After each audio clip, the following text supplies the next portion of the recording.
This is so weird. After commentary. I don't like it. Okay, and as usual, we will be taking our companions Rex and Vicarian, Mr. Garrus Vicarian.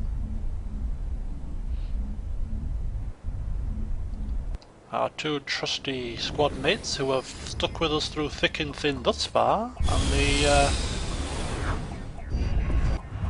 Mako comes crashing down once again. I'm waiting for the day that it makes a graceful landing, a la a gymnast dismounting off a piece of apparatus, barely making a sound, rather than crashing down like 50 herds of elephants. Somehow I think I may be waiting a long time for that. Anyway, we now drive towards our target, which is the Geth outpost in the north. The other two debris and anomalies will be explored off camera, as is the norm now. Now, as I make my way towards the Geth outpost, I actually started to explain something, and I will explain it to you for a second time, because the first time it was lost. Now, whenever this game came out, Mass Effect, I can't remember exactly how long, maybe 4 years ago now, maybe 4 years ago, I've sort of lost track, and I'm sure somebody will enlighten me. Before that, I really had no interest in any sort of science fiction type, space type genres. Didn't like Star Wars, didn't like Mass Effect, didn't like Star Trek. But I played Mass Effect due to the fact that it was recommended to me by a friend, and also because of the fact that it got such high reviews. So I played it, loved it, and it sort of converted me a little bit in terms of I could appreciate the genre of sort of space travel and sci-fi in terms of space a little bit more. Although still I haven't watched a Star Wars film, I don't really mind this sort of spacefaring genre now. And I then sort of said, well, considering that, if you look at the LPs I'm doing now, Mass Effect, Dead Space 2 rather, and Star Wars Knights of the Old Republic, you'll see that those three games are all sort of set in space. So if you're a sci-fi space loving sort of person, there's 3 LPs for you there that you're going to hopefully enjoy. And the 4th LP of course is Shogun, and that's going to be coming tomorrow. For those of you that are wondering what the hell's happened to it, I'm saving the best till last, so to speak. And yeah, that's set in ancient Japan. Stark contrast to the other 3 settings, but that's the beauty of gaming, isn't it? Takes you to worlds you never thought you would go to. Anyway, so that's what I was explaining as I was driving up this hill and trying to fight off multiple rockets fired by these Geth heavy turrets.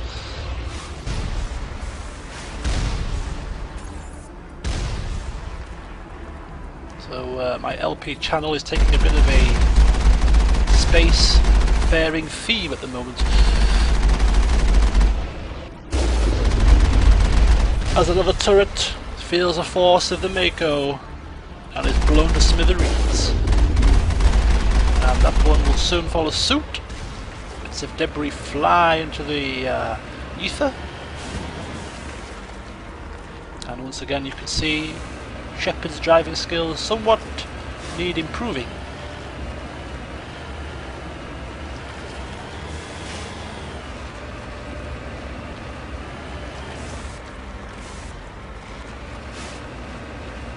Do you know what I find rather amusing? I've just noticed this now. The Mako has got brake lights on it. Now, bear with me on this one. The Mako is going to be travelling most of its time in planets that have barely seen the touch of man, or any other alien race for that matter. And therefore, to be perfectly frank with you, I do not expect to see heavy traffic on these planets, you know? I haven't come across any motorways or freeways or roads or anything, whatever you want to call them. I've not come across these on these planets. So why in God's green earth, or in this case a sort of ready sort of earth, has the Mako got brake lights? brake lights are there to indicate for the driver behind you that you are slowing down. There are no drivers likely to be following right up our backside as we are driving along random planets. Just a thought. Anyway, we are now only moments away from defeating the last Geth Colossus, I think, on the final planet in this system that is alleged to have Geth Strange. I incursions. expect one of these outposts to be the main base of operations for this incursion. Hold up. This receiver's picking up some kind of transmission. Based on the signal strength, I'd say it's coming from inside this star cluster. It must be a message from the primary Geth base. We can use the signal to lock onto its location and take them out. It must be a message from the primary Geth base. We can use the signal to lock onto its location and take them out. And just in case Shepard had some of this reddish dust blown into his ears, Garrus told us twice. Anyway, I believe we leveled up there, so as per usual I will no doubt go through the leveling up process, getting a quick update on the mission. The Grissom system is the final system where this pinnacle of the Geth bases is.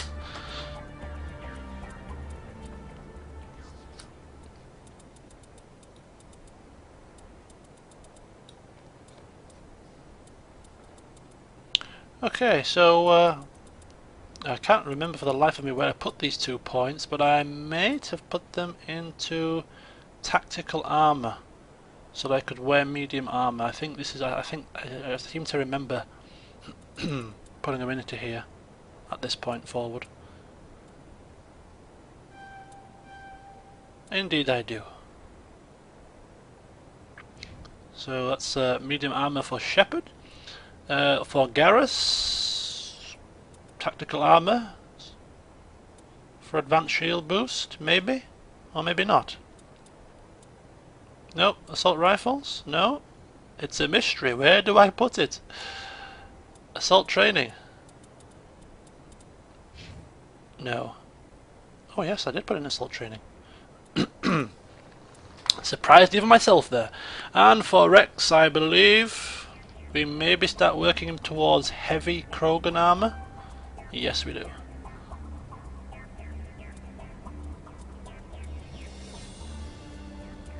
Level 22 already?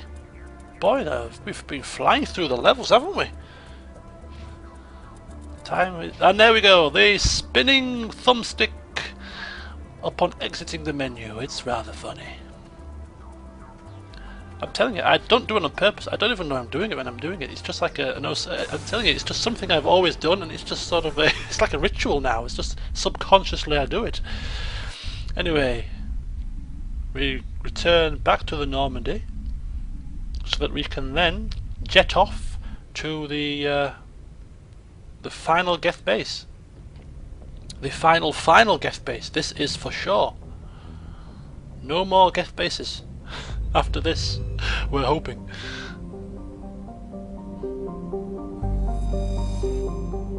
And once again, I will just state how I love this navigation map music. The Grissom system. Here we come.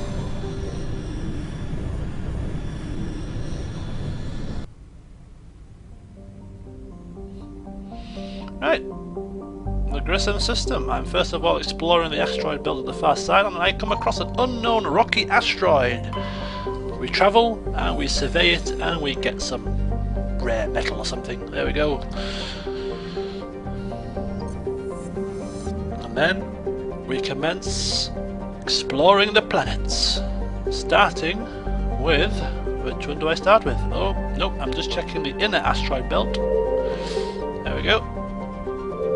So we have a planet, Notanban, and we also have a moon by the side of it. So, Notanban, a hydrogen-helium gas giant with traces of ammonia. Molecular nitrogen is present in the highest levels of the atmosphere, giving this planet its odd violet tint.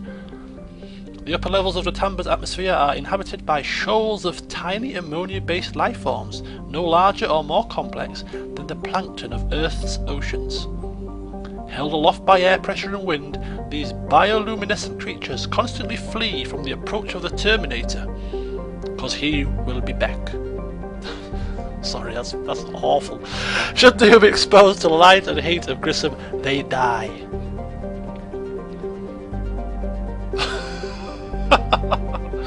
I make myself laugh at my stupidity sometimes, and the reason why I haven't shut this down yet is because I was admiring the cloud formation on the planet.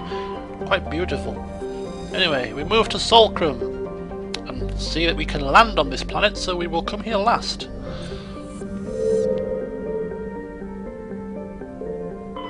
Bender, a rather unfortunately named planet, has a dense atmosphere of sulfur dioxide and chlorine. Though technically classified as a terrestrial world, but the surface of the planet has never cooled enough for a crust to form. It is a global sea of molten rock. Like Zaharux, its atmosphere has been blasted away by the solar wind. Once its thick atmosphere is gone, Bender's surface will be a mere 400 degrees Celsius. Mere in inverted commas, because 400 degrees Celsius is enough to fry you to death.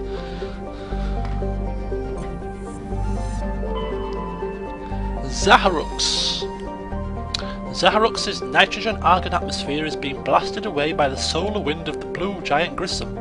Its surface consists of seas of loose silica dust, some kilometers deep, which periodically swirl into global sandstorms. Many unmanned probes to Zaharux have been lost over the years, though investigation has attributed all to mechanical failure or computational error. A popular extranet meme insists the planet is composed of dormant nanotechnology, created millennia ago by a race even more advanced than the Protheans. According to the story, Zaharux's silica dust is actually disassembler robots, which periodically awaken to defend themselves. Though discounted by every reputable scientist, this theory has been popularized by a series of sensationalistic texts by Asari author Delsai Orfisa. Nanotechnology robots? How absolutely ridiculous! The fact that we can travel to different systems and clusters several million light years away by using Prothean mass relays? How far-fetched is it that these nanotechnology little robots are doing what they said? This is ludicrous. Yeah, right. Anyway, here we are, Solcrum, and I have totally missed the text now, so I won't read it, but you can see it if you want to read it yourself.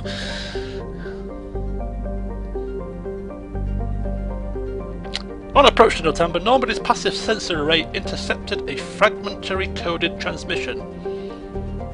They could not decrypt it, and it did not appear to be any of the languages used by any of the Citadel races. Surface temperature 351 degrees Celsius, so take your sunscreen.